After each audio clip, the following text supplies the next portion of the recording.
Hello friends, welcome to Benita's Food Book. இந்த வீடியோவில் கருப்பட்டி டீ தயாரிக்கும் போது பால் திரிந்து விடாமல் இருப்பதற்கான டிப்ஸ் தான் பார்க்க போகிறோம்.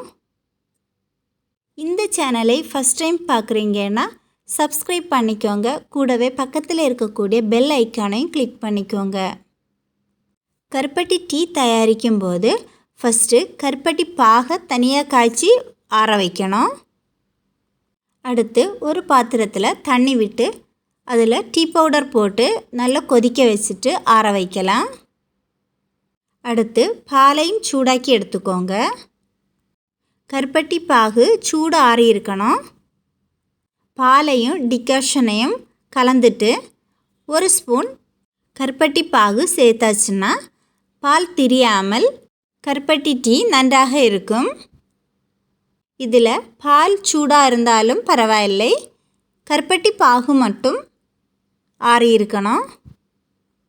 இந்த டிப்ஸ் உங்களுக்கு யூஸ்ஃபுல்லாக இருந்ததுன்னா லைக் பண்ணுங்கள். உங்கள் ஃப்ரெண்ட்ஸ் அண்ட் ஃபேமிலிக்கு ஷேர் பண்ணிக்கோங்க. பெனிட்டாஸ் ஃபுட் புக் சேனலை சப்ஸ்கிரைப் பண்ணிக்கோங்க. தேங்க்யூ.